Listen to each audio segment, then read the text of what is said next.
दोस्तों, अगर आप भी चौथे T20 मुकाबले में टीम इंडिया की तगड़ी वापसी देखकर खुश हैं, तो हमारी इस वीडियो को दिल से एक लाइक जरूर कीजिएगा। आज की वीडियो का लाइक टारगेट केवल 400 लाइक का है। दोस्तों, वीडियो को एक लाइक करना बिल्कुल भी ना भूलें। दोस्तों, इंग्लैंड के खिलाफ चौथे T20 में केवल 12 रनों पर ही घुटने टेक गए थे भारत के टॉप 3 बल्लेबाज। नहीं चला संजू से लेकर सूर्य और तिलक का बल्ला। मुश्किल में थी टीम इंडिया, खामोश था हिंदुस्तान। तब टीम इंडिया की दिल और धड़कन बने हार्दिक पांड्या और दुबे। भारतीय बल्लेबाजों ने अंग्रेजों की धज्जियां उड़ाते हुए ऐसा चमत्कार कर दिखाया कि सबकी आंखें फटी की फटी रह गईं। तो आखिर कैसे भारतीय बल्लेबाजों के तूफान में सूखे पत्तों की तरह उड़ गया घमंडी इंग्लैंड का गेंदबाजी क्रम? कैसे इन्होंने अपने बल्ले से रच दिया इतिहास? दिखाएंगे इस रोंगटे खड़े कर देने वाले चौथे T20 की पूरी हाईलाइट। तो हमारे साथ अंत तक बने रहिए। लेकिन उससे पहले आपको क्या लगता है कि अभिषेक, रिंकू और हार्दिक में से कौन सबसे खतरनाक बल्लेबाज है? अपनी राय नीचे कमेंट करके जरूर बताइए। दोस्तों, आखिरकार दुनिया की दो सबसे महान टीमों इंडिया और इंग्लैंड के बीच सबसे रोमांचक चौथे T20 मुकाबले का घमासान पुणे के महाराष्ट्र क्रिकेट एसोसिएशन स्टेडियम में शुरू हो चुका है। इंग्लिश कप्तान जोस बटलर ने टॉस जीतकर टीम इंडिया को पहले बल्लेबाजी करने का न्योता दिया और उसके बाद गेंद और बल्ले के बीच हुए जबरदस्त घमासान में जो हुआ, उसे देखकर पूरा क्रिकेट जगत अपनी उंगलियां दबाने पर मजबूर हो गया। जी हाँ दोस्तों, टीम इंडिया को विस्फोटक शुरुआत दिलाने के लिए अभिषेक शर्मा और संजू सैमसन की खतरनाक जोड़ी मैदान में उतरी। सामने था इंग्लैंड का सबसे बड़ा हथियार, रफ्तार के सौदागर जोफ्रा आर्चर। हालांकि शुरुआत में तो आर्चर का कुछ खास असर नहीं हुआ, लेकिन 5वीं ही गेंद पर अभिषेक शर्मा ने आर्चर के घमंड की धज्जियां उड़ाते हुए एक तूफानी लगाकर उनके पसीने छुड़ा दिए। दोस्तों, अगली ही गेंद पर थप्पड़ की तरह करारा चौका झड़कर अभिषेक ने पहले ओवर में ही 12 रन बटोर लिए और इंग्लैंड को अपनी खतरनाक रणनीति से रूबरू करा दिया। पहले ओवर में पूरा हिंदुस्तान झूम रहा था, लेकिन दोस्तों उसके बाद कुछ ऐसा हुआ कि पूरे देश में मातम छा गया। जी हाँ दोस्तों, दूसरे ओवर में संजू सैमसन ने गेंदबाजी में बहुत बड़ा बदलाव करते हुए साकिब महमूद को बुलाया। लेकिन दोस्तों, ये खिलाड़ी कुछ ऐसा कर जाएगा किसी ने सपने में भी नहीं सोचा था। साकिब महमूद की पहली ही गेंद पर बड़ा शॉट लगाने के चक्कर में ओवर कॉन्फिडेंट संजू सैमसन बहुत बड़ी गलती कर बैठे। बाउंड्री पर खड़े ब्राइड कार्स ने एक लाजवाब कैच लपक कर टीम इंडिया को पहला झटका दे दिया। जहां संजू 3 गेंदों में सिर्फ 1 रन बनाकर पवेलियन लौट गए, वहीं टीम इंडिया की हालत तब और खराब हो गई जब अगली ही गेंद पर तिलक वर्मा भी साकिब महमूद की गेंद पर जोफ्रा आर्चर के हाथों कैच आउट हो गए। 2 गेंदों पर 2 बड़े विकेट गिरने से भारतीय टीम मुसीबत के दलदल में फंस गई। कोई सपने में भी नहीं सोच सकता था कि ऐसा होगा। अब मैदान पर कप्तान सूर्य कुमार यादव उतरे थे अभिषेक का साथ निभाने के लिए। लेकिन दोस्तों, ओवर की अंतिम गेंद पर सूर्य भी गलती कर बैठे। शॉट पर खड़े ब्राइड कार्स ने एक और लाजवाब कैच लपककर सूर्य कुमार यादव को बिना खाता खोले पवेलियन का रास्ता दिखा दिया। टीम इंडिया के पर खच्चे उड़ चुके थे। 2 ओवर में सिर्फ 12 रन और 3 बड़े विकेट गिर चुके थे। अब मैदान पर अभिषेक शर्मा और रिंकू सिंह पर टीम इंडिया को संकट से उबारने की बड़ी जिम्मेदारी थी और दोस्तों, इन दोनों ने यह काम बखूबी किया। चौथा ओवर लेकर आए इंग्लैंड के लिए हीरो बन चुके साकिब महमूद। लेकिन अभिषेक शर्मा ने दूसरी ही गेंद पर शानदार चौका झड़कर उनका स्वागत किया। चौथी गेंद पर एक्स्ट्रा कवर के ऊपर से एक और खूबसूरत चौका जड़ दिया और फिर शुरू हुआ काउंटर अटैक इंग्लैंड। इससे पहले समझ पाता कि उनके साथ हो क्या रहा है, इन दोनों बल्लेबाजों ने उनके गेंदबाजों की धज्जियां उड़ानी शुरू कर दी। 5वें ओवर में रिंकू सिंह ने भी हमला बोल दिया। ब्राइड कार्स के खिलाफ लगातार 2 गेंदों पर 2 चौके झड़कर टीम इंडिया को 37 रनों तक पहुंचा दिया। इंग्लैंड को समझ आ चुका था कि इन दोनों को आउट करना बेहद जरूरी है, वरना उनकी बढ़त मिट्टी में मिल जाएगी। पावर प्ले का अंतिम ओवर लेकर आए साकिब महमूद, लेकिन रिंकू सिंह ने इस बार उनके खिलाफ आसमानी छक्का उड़ा दिया। टीम इंडिया को 47 रनों तक पहुंचा दिया। अब स्टेडियम में रोमांच और जोश वापस आ चुका था। इंग्लैंड के कप्तान जोस बटलर के पसीने छूट रहे थे, क्योंकि इन दोनों बल्लेबाजों को आउट करना अब उनके गेंदबाजों के बस की बात नहीं थी। लेकिन दोस्तों, 8वें ओवर में आदिल रशीद ने आते ही पहली ही गेंद पर अभिषेक शर्मा को आउट कर टीम इंडिया को चौथा बड़ा झटका दे दिया। अभिषेक 19 गेंदों में 4 चौकों और एक तूफानी छक्के की बदौलत 29 रन बनाकर पवेलियन लौट गए। उनके आउट होते ही मैदान में जलवा दिखाने उतरे शिवम दुबे। इंग्लैंड को लगा कि वे मैच में वापस आ चुके हैं, लेकिन यह उनकी सबसे बड़ी गलतफहमी थी। शिवम दुबे ने आते ही एक तूफानी छक्का जड़कर अपने तेवर दिखा दिए। और फिर इन दोनों बल्लेबाजों ने मैच की दिशा और दशा पूरी तरह से बदल दी। 10 ओवर में टीम इंडिया का स्कोर था 62 ओवर 4 हो चुका था, लेकिन 11वें ओवर में ब्राइड कार्स ने रिंकू सिंह को आउट कर आधी टीम इंडिया को समेट दिया। रिंकू ने 26 गेंदों में 4 चौकों और एक छक्के की मदद से 30 रन बनाए। अब लग रहा था कि इंग्लैंड टीम इंडिया पर हावी हो चुका है, लेकिन दोस्तों यहाँ से पूरे मैच का पासा ही पलट गया। आते ही हार्दिक पांड्या ने 13वें ओवर में ब्राइड कार्स की धज्जियां उड़ाते हुए 2 तूफानी चौके जड़ दिए। फिर 14वें ओवर में आदिल रशीद की बेरहमी से पिटाई करते हुए शिवम दुबे ने एक चौका और एक शानदार छक्का लगाया और देखते ही देखते टीम इंडिया ने 110 रनों का आंकड़ा पार कर लिया। वहीं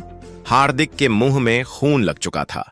16वीं गेंद पर एक के बाद एक 2 तूफानी ठोक कर हार्दिक ने इंग्लिश खेमे में हड़कंप मचा दिया था। इसी के साथ इन दोनों के बीच 34 बॉल में 50 रनों की पार्टनरशिप भी हो चुकी थी।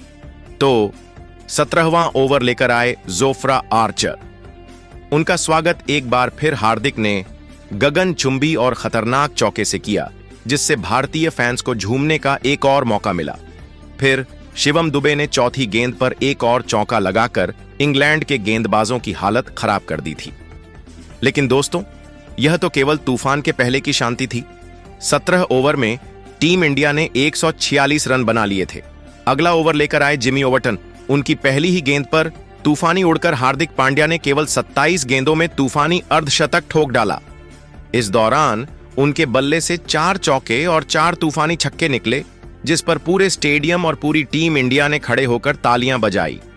आखिर हो भी क्यों ना, उन्होंने टीम इंडिया को 50 पर 4 से 150 पार पहुंचा दिया था और उनकी विस्फोटक बल्लेबाजी अभी भी जारी थी।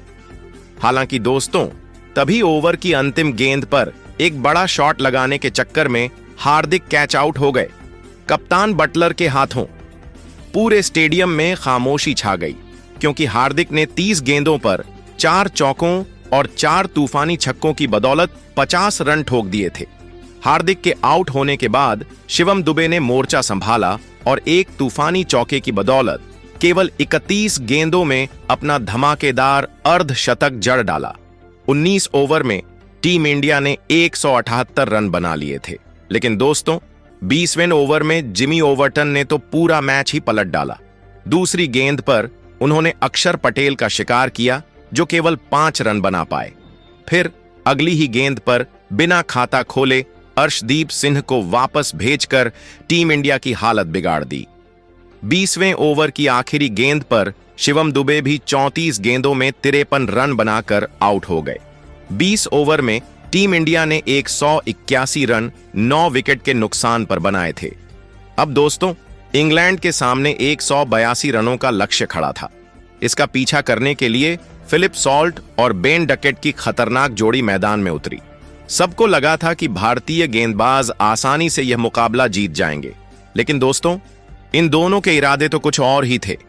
पहले ही ओवर में अर्शदीप की गेंदों को निशाना बनाते हुए फिलिप सॉल्ट ने एक के बाद एक 2 करारे चौके झड़कर अपनी टीम को शानदार शुरुआत दिलाई।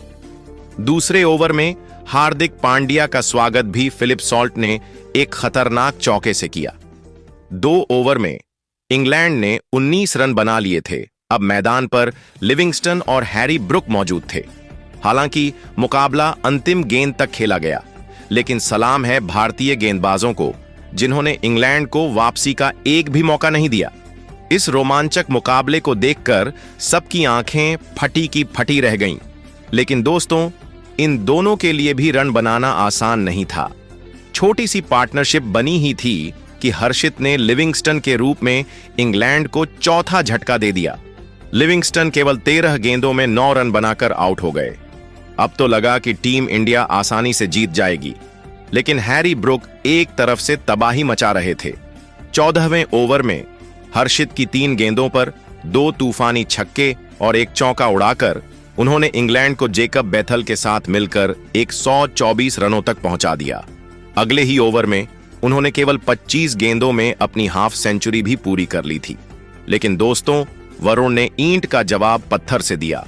अगली ही गेंद पर ब्रुक को आउट कर टीम इंडिया को राहत की सांस दिलवाई। 2 गेंद बाद ही ब्राइडन कार्स को बिना खाता खोले पवेलियन भेजकर टीम इंडिया की जीत को 99.9% पक्का कर दिया। अब इंग्लैंड के 133 रनों पर ही 6 बल्लेबाज ढेर हो चुके थे, जहां से टीम इंडिया को हराना नामुमकिन था। इंग्लैंड के लिए सब कुछ अचानक पलट गया। फिर जेकब बैथल को भी हर्षित राणा ने वापस भेजकर 137 के स्कोर पर इंग्लैंड को 7वां झटका दिया। आखिरकार टीम इंडिया ने यह मुकाबला आसानी से जीत लिया। तारीफ करनी होगी भारतीय गेंदबाजों की, खास तौर पर हर्षित राणा और वरुण चक्रवर्ती की, जिन्होंने पूरा मैच ही टीम इंडिया की झोली में डाल दिया। उनकी बेहतरीन गेंदबाजी के दम पर टीम इंडिया ने 3-1 से T20 सीरीज जीत ली। लेकिन दोस्तों, अब आप क्या सोचते हैं? हार्दिक पांड्या, शिवम दुबे और जोश बटलर में कौन सबसे खतरनाक बल्लेबाज है? अपनी कीमती राय हमें नीचे कमेंट करके जरूर बताइए। और ऐसी ही नई नई धमाकेदार खबरें सबसे पहले जानने के लिए हमारे इस वीडियो को लाइक और चैनल को सब्सक्राइब करना बिल्कुल भी ना भूलें। धन्यवाद।